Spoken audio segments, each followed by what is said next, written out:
The night Vittorio Cacci was supposed to sign over control of the eastern seaboard's most profitable smuggling corridor.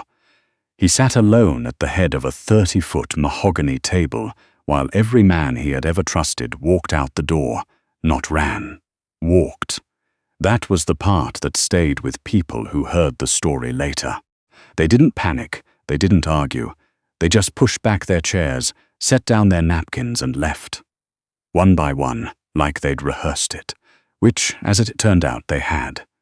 The gala had been Vittorio's idea, a celebration of the Cacci syndicate's 40th year, 4 decades of staying alive in a business where most men didn't make it to their third. He'd reserved the entire top floor of the Belmont, Chicago's oldest private club, the kind of place where the carpet was so thick you couldn't hear your own footsteps, and the waitstaff had signed NDAs tighter than federal witness agreements. He'd ordered imported wine, a 7-course meal, a string quartet tucked into the corner behind a palm tree. He wanted one night that looked like what he'd built deserved to look like. He was 51 years old. He'd survived 3 assassination attempts, 2 federal investigations, and a bullet that had shattered his left knee so completely that the surgeons in Milan told him he would never walk without a cane. He'd proved them wrong about the cane. He hadn't been able to prove them wrong about much else. He walked with a limp that had gotten worse in the last 18 months. He refused to acknowledge it. His men had stopped mentioning it, which was its own kind of acknowledgement. The betrayal had been organized by his underboss, a man named Rigo Barth, who had been with the syndicate for 19 years, and who Vittorio had once, in a moment he now found embarrassing, described as a son. Rigo had spent 14 months building the coalition quietly. He'd waited until Vittorio's knee had deteriorated to the point where climbing stairs required concentration. He'd waited until the 3 men Vittorio trusted most were either dead, retired, or managing operations in cities too far away to arrive in time. Then he'd scheduled a gala. The guests who remained after the walkout were the ones who hadn't yet been told which side they were supposed to be on, or who were genuinely confused about what was happening, or who were simply too afraid to move. About 40 people, senators' wives in silk, a federal judge Vittorio had been cultivating for 6 years. 2 men from a Marseille outfit who'd flown in that morning and were now looking at each other with the particular expression of people who have realized they have stepped into someone else's problem. And then there was the catering staff. The Belmont used an outside company for events of this size. 43 servers, 6 bartenders, 2 sommeliers, and a floor manager named Griff, who communicated exclusively through a headset and a clipboard. They moved through the room like water-finding channels, invisible in the particular way that service workers become invisible to people who have never had to be one. One of them was a 26-year-old woman named Hazel, not the Hazel Pruitt on this channel's other stories, a different Hazel entirely, Hazel Briome, who had grown up in Decatur, Illinois, in a house where the heat worked reliably about 8 months of the year, and who had been working catering events since she was 19 because the pay was cash, and the hours were nights, and that meant she could take community college classes during the day. She was working toward an associate's degree in accounting. She had 2 more semesters to go. She was also, as she would later describe it to her cousin Lynette over the phone, built like a woman who had never met a breadbasket she didn't respect. 260 pounds on a 5'4" frame. The uniform the catering company required, black slacks, white button-down, fit her the way uniforms fit people for whom uniforms were not designed, which is to say it fit her fine, and she had stopped caring about that approximately 5 years ago. She was clearing the appetizer plates from a table near the back when the chairs started to slide. She noticed it the way you notice things when you've spent years reading rooms for tips and trouble, peripheral, instinctive. The quality of the silence changed first. The string quartet stopped mid-phrase. Then the scraping of chairs, Then footsteps, more than should be moving at once, all in the same direction. She set the stack of plates down on the service cart and turned. 40 men were walking toward the elevator bank. Rego Barth was at the front, his jacket buttoned, his expression the specific blankness of someone who has prepared a face for a moment and is now wearing it. Behind him, in a loose formation that had nothing loose about it, were the men who ran every major division of the Cacci syndicate's operation. At the far end of the table, Vittorio sat alone. He hadn't moved. He was looking at the door. His right hand was flat on the table. His left was hidden below the edge, which Hazel would later learn meant it was gripping his cane, hidden under the table because he never used it where men could watch him reach for it. The guests who remained had gone very still. Some of them were experienced enough to understand what they were seeing. Some of them were not, and were merely responding to the animal signal that something was wrong.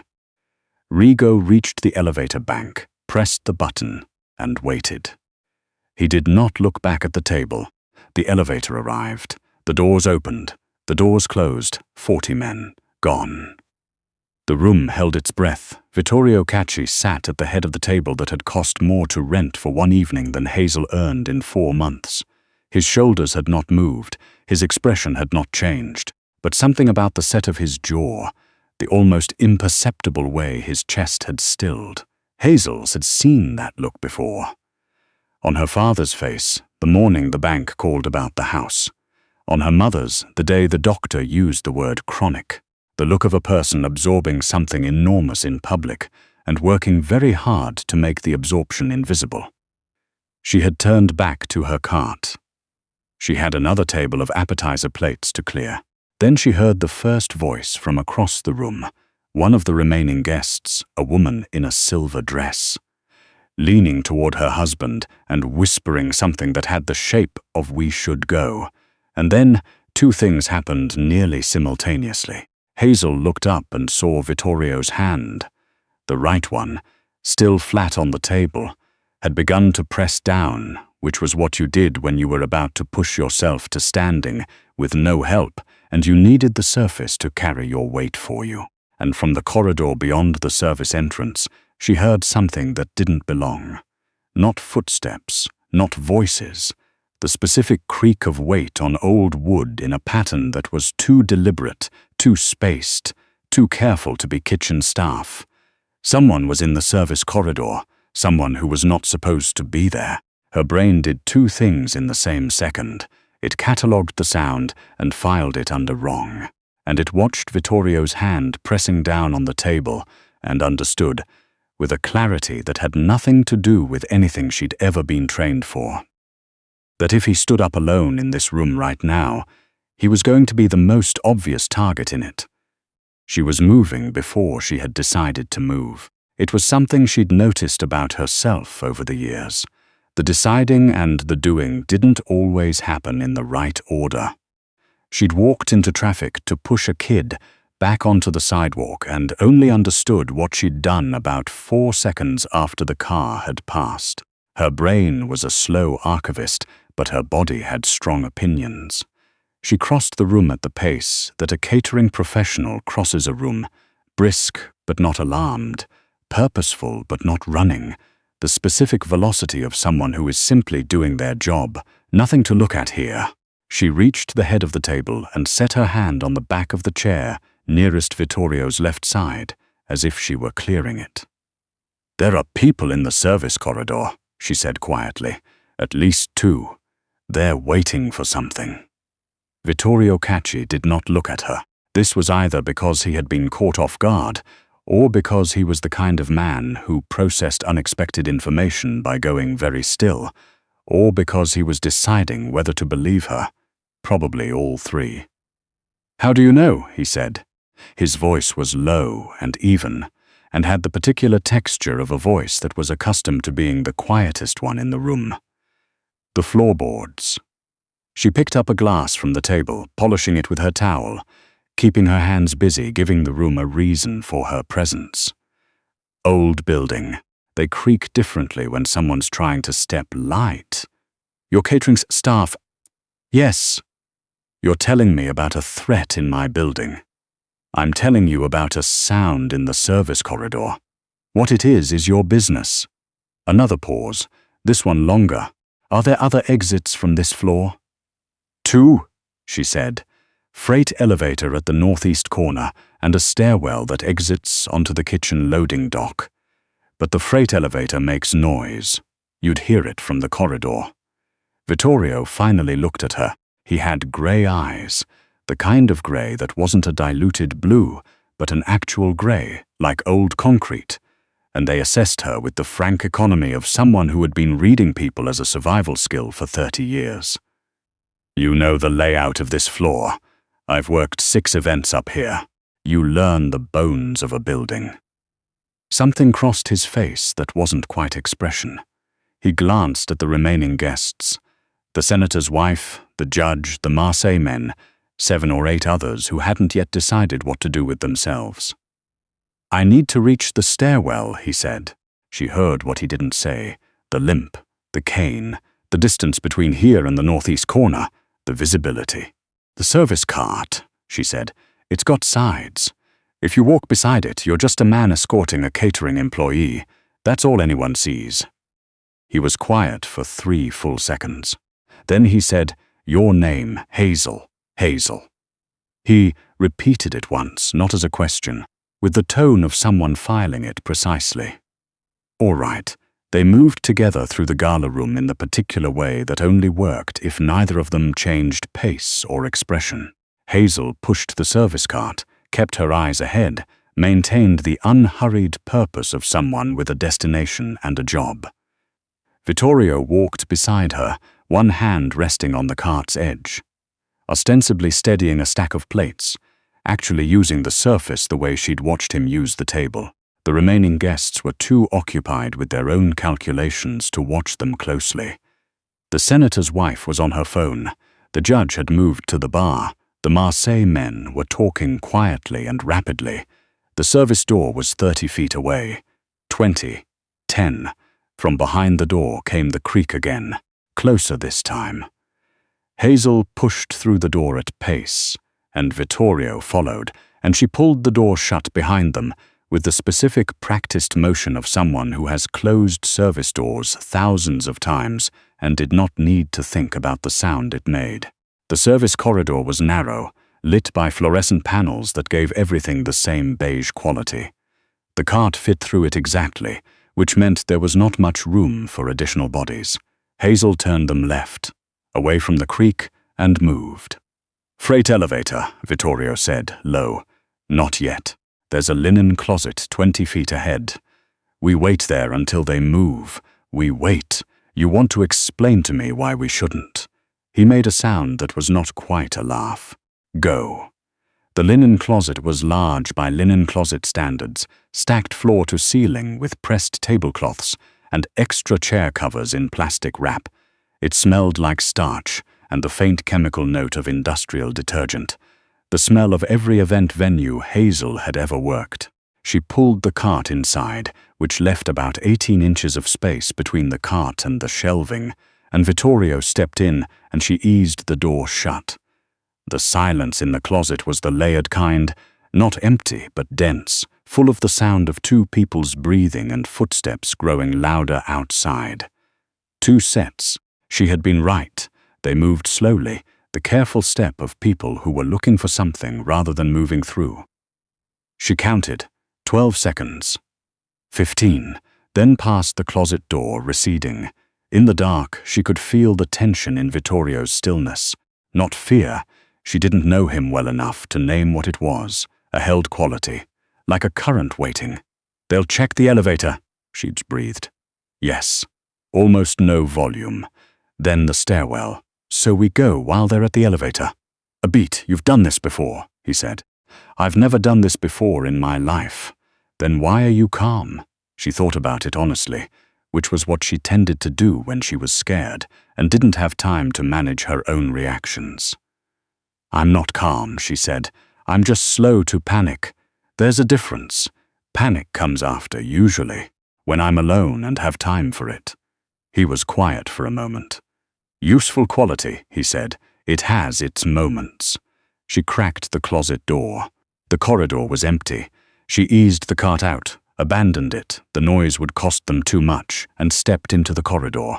Vittorio came beside her, and she saw him reach for nothing because his cane was back at the table, because he hadn't been willing to reach for it where people could see. She said nothing about this. She moved at the pace he set, which was faster than she'd expected, and they reached the freight elevator before the footsteps at the other end of the corridor had turned back. The freight elevator was old and deliberate and took its time descending, and neither of them spoke. Hazel watched the floor indicator above the door. Vittorio watched the gap at the bottom of the elevator door, which was where light would appear if someone was waiting below, and it didn't appear. The doors opened onto the loading dock. Cold air, the smell of the alley, a service van idling at the far end. Vittorio looked at the van for one long moment. "That's not ours," he said. "Kitchen uses third-party delivery. Could be a late drop. Could be." He said it like a man who had long since stopped betting on coincidence. 3 steps into the loading dock, a door at the far side of the dock banged open. 2 men. Hazel recognized the body language before she recognized anything else. The deliberate spread, the hand moving toward a jacket interior, the particular alertness of men who have been waiting for exactly this. Cacci. The larger of the two said it like a period. Vittorio stopped. And then, because Hazel's body made its decisions before she'd finished processing the situation, she did something that later, retelling it to Lynette, she would struggle to explain. She didn't step back. She stepped forward between Vittorio and the 2 men, with the service trolley in front of her and 40 pounds of stacked linen blocking line of sight, and she said loudly, with the particular carrying authority of someone who has managed large rooms of people for a living, "Gentlemen, the loading dock is closed to non-catering personnel. I'm going to need you to go back inside." The 2 men stared at her. It was not, she would later think, that they were impressed. It was that they had not been prepared for this specific variable. Their preparation had not included a large woman in catering whites talking to them like a particularly firm assistant principal. It bought 4 seconds, which was enough. From behind her, Vittorio's voice came out of a different register than the one she'd heard in the closet, quieter in pitch, heavier in weight, the voice of a man who had built 40 years of threat into his cadence, so thoroughly it was structural. "Set them down," he said. He wasn't armed. She didn't know how she knew that. She just knew. But something about the voice made the larger man pause, and in the pause, the alley door opened again, and 2 figures came through that she didn't recognize, but that Vittorio clearly did, because the held quality in his stillness released, just slightly, like a string dropping 1 note lower. The larger man looked at the new arrivals, then he looked back at Vittorio. Then he made the calculation that the table had changed and the odds on his current bet had shifted. He stepped back, his partner followed. The alley door swung shut behind them. Hazel lowered the linen trolley. "Those 2, Vittorio said to the figures behind her. "Don't lose them." Brief acknowledgement, movement, then just the loading dock again. Cold air, the idling van, the smell of exhaust and old Chicago winter under it. Vittorio Cacci looked at her. She looked back at him. Her heart was doing something significant in her chest that she was choosing not to visibly acknowledge. "The accounting thing," he said. She blinked. "I'm sorry. You mentioned you were studying for something." She hadn't mentioned that. She thought about it. She had been turning it over in the closet, the particular surreal quality of hiding in a linen closet with a crime boss while she had a midterm on Friday, and she supposed something about her face had communicated it. Associates in accounting.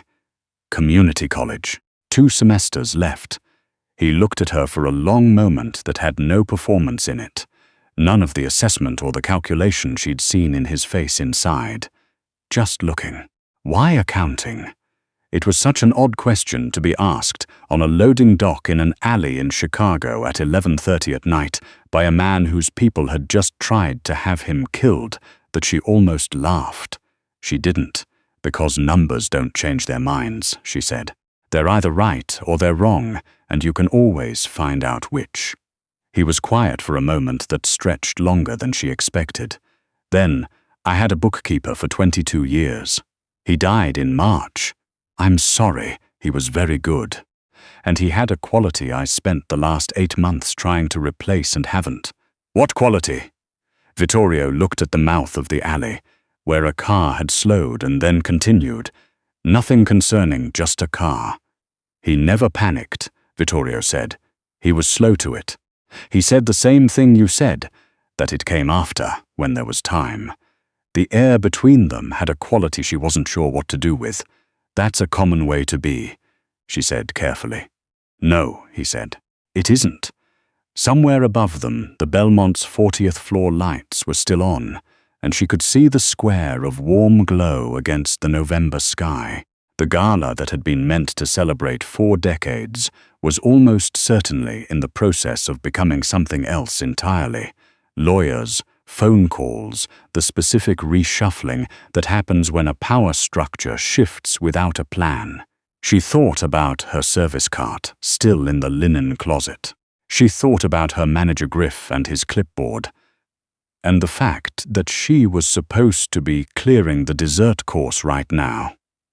She thought about her accounting midterm on Friday and whether she had enough in her checking account to cover this month's utilities, plus the parking ticket she'd been ignoring. She thought about the sound of 40 chairs scraping back and 40 men walking toward the elevator in a room that had taken a lifetime to build. You should call your people, she said, the real ones, the ones who weren't in that room tonight. Vittorio looked at her again. I have a short list, he said. Then start with it. One of the men who had come through the alley door approached and murmured something low. Vittorio listened without looking away from her.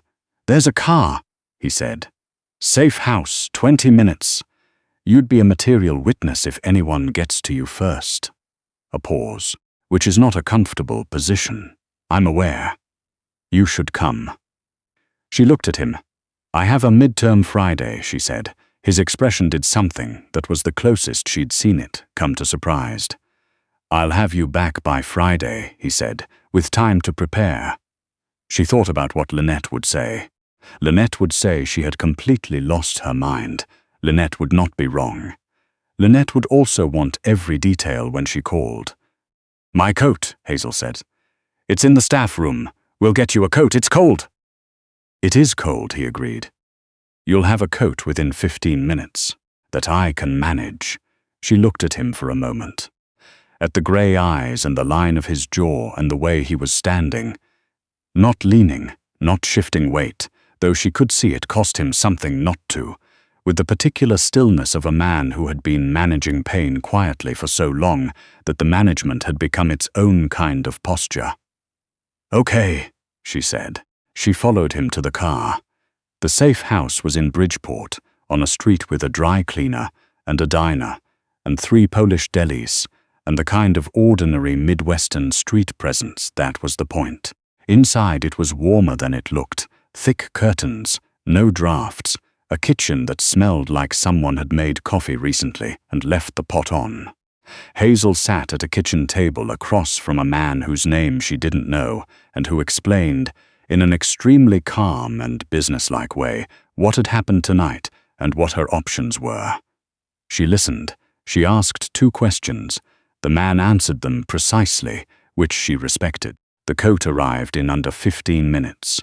It was a wool peacoat in dark navy, her size exactly, which she found either impressive or slightly alarming, and settled on both. She was in a back room with a space heater and a mug of coffee and her phone. They'd given her phone back, not as a gesture of trust, but because they'd checked it, which was its own kind of information, when the door opened and Vittorio came in. He was using the cane now. In this room, with no one watching, he wasn't performing anything. He came in and sat in the chair across from her, and set the cane across his knees and looked tired in a way that was different from the controlled exhaustion she'd seen at the Belmont. This was just tired. Rigo's been planning this for 14 months, he said. We think, based on the pattern of what he moved. Were you surprised? He thought about this. No, he said, and yes, I knew something was off. I didn't know how far it had gone. Why tonight? Because of my knee. He said it flatly, without modulation, as if it were a line item. He waited until the stairs were a problem. Waited until my movements were predictable. His jaw tightened slightly and released. Patient man. I'll give him that. You built him that way, Hazel said, not unkindly. Vittorio looked at her. I'm not being critical, she said. Loyalty is a muscle. You were training it in him for 19 years. He turned around and used it against you because he knew what you valued. That's information about what you built. He was quiet. You're an accounting student, he said. I am. You talk like a strategist. I grew up with 3 older brothers and a mother who ran the church rummage sale like a military operation. You learn to read rooms or you get steamrolled. He made the sound again. The almost law, more breath than sound. Your mother sounds practical. She is. She would have gotten us out of the service corridor faster. She would have taken the cane. Vittorio looked at her steadily. I don't use it in front of. I know, Hazel said. I'm not saying you should have. I'm saying she would have taken yours and handed it back in the elevator. She doesn't have a lot of patience for pride when it's expensive. He was quiet for a moment. Neither does she, he said. But he wasn't talking about her mother. The kitchen sounds filtered through, low voices, the occasional phone ringing, the specific ambient noise of men reorganizing a situation. Outside, Bridgeport went on being Bridgeport. Diner lights, dry cleaner sign, the ordinary life of a city that contained multitudes and kept its secrets well. Hazel drank her coffee. She had her phone. She had her coat. She had, against all reasonable expectation, made it through tonight in one piece. And the accounting midterm was Friday. And she realized somewhere around the bottom of the mug, going to be fine. Thank you, Vittorio said. He said it simply, without weight or performance, the way you said something when you meant it exactly and didn't need to decorate it. For the corridor, the closet, the loading dock. A pause, all of it. The loading dock was mostly adrenaline plus the trolley, which was effective. I've cleared a lot of rooms, she said. Different context, same principle. He looked at her for a long moment. In the overhead light of the safe house kitchen, she could see more of his face than she'd seen in the dim warmth of the Belmont, the deep lines, the silver at his temples, the way the tiredness sat in him, old and structural. The position, he said. Bookkeeper. The one I mentioned. She set down her mug. I have 2 semesters left, she said. You could finish. You're offering me a job. I'm describing a vacancy. With your organization. You'd be keeping books for several legitimate businesses, he said. Restaurants, a logistics company, a property management firm, and the books for those would be the books I'd actually see. His expression was level. Yes. She looked at the table for a moment, at the mug, at her own hands, broad and capable, the knuckles still slightly cold from the loading dock. I'd need to finish the degree, she said. Properly. Not interrupted, agreed, and I'd need to understand what I was actually looking at. Not have it managed for me. My last bookkeeper understood everything he was looking at, and he never panicked. He never panicked. She looked up at him. I'll think about it, she said. After Friday. Something shifted in his face. Not a smile. She wasn't sure, yet, if Vittorio Cacci's face did that in the conventional way. But something that had been held very tightly released just slightly, the way the current in the closet had released when his people came through the alley door. After Friday, he said. Outside, Bridgeport's dry cleaner had turned off its sign. The diner was still lit. A city that kept its secrets went on keeping them in all the ordinary ways that cities did, behind curtains, under the creak of old floors, in the spaces between what people said and what they meant. Hazel Briom finished her coffee, tucked the peacoat around her shoulders, and thought about numbers that didn't change their minds, and a man who had been slow to panic for 51 years, and 2 more semesters, standing between her and a credential, and how funny it was. Not ha-ha funny, but the other kind, that the night she'd expected to end with a cab fare home and her catering shoes on the radiator had ended instead with a question she was genuinely not sure how to answer. She was pretty sure, though, that she was going to.